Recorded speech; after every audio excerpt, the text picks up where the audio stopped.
So we're back to this Mazda that I filled, that I topped off. I just topped it off using vapor from a can with no scale and just guessed on how I filled it. And I showed you in the last video the outcome, the difference between the superheat and the subcooling and how it changed.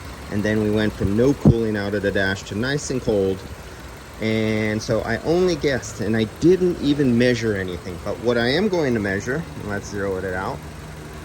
Thank you, field piece, for losing contact. What I am going to measure is how much refrigerant comes out.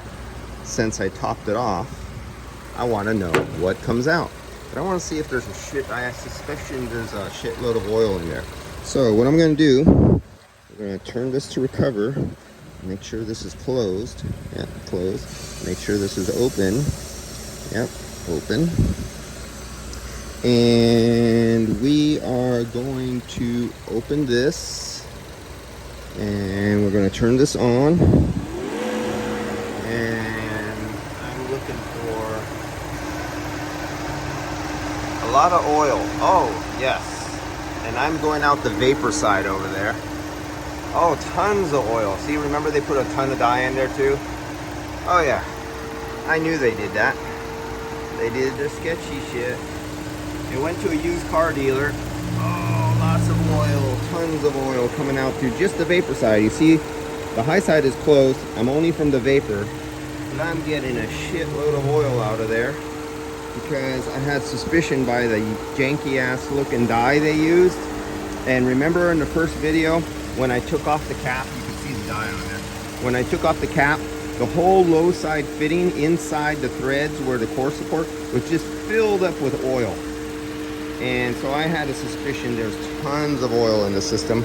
And I would see that when I had even, oh, that's beautiful. Yeah, lots of oil. And this is one of those janky wank-off guys who use those cans that say AC Pro on them, and they say they have lubricant, and you just keep putting it in can after can, and you top it off. This is what happens. And then they put a new compressor on there, and it was probably one of those compressors that come full of oil, so it had the factory recommended amount of oil in the brand new compressor. They had what oil was left throughout the system. They didn't change anything else or flush anything else. And then they go use off the whack-off cans of refrigerant with the oil and the lube and the super, NASA special lubricant that makes it colder and sealants and stuff like that. And you get shit like this.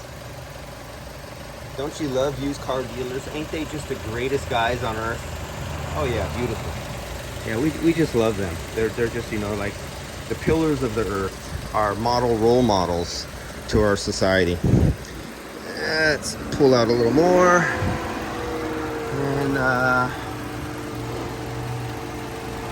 And I overfilled it. See that? And I didn't even have a very cold low side. I think it was only at 57 degrees on the thing. And I just guessed by topping it off before.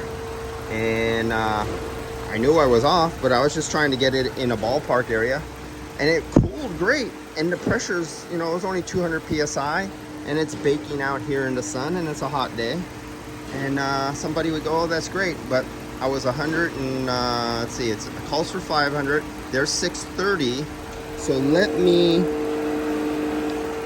I'm not all the way out yet, but let me purge. So right now it's taking the liquid out of the coil and pumping it in there so I could get the full weight. Oh, there it goes again, 680. Almost 7. So I'm going to say I'm 200 grams overcharged. And at 200 grams overcharged, with all that extra lubricant in there, I diluted it out a little bit. So they have a oil-logged evaporator, oil-logged condenser, tons of oil in the desiccant material, overloaded oil inside the compressor.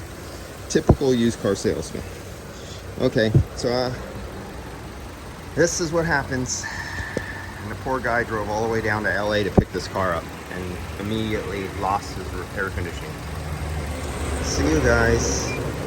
Sketchy dealers, sketchy used car sales.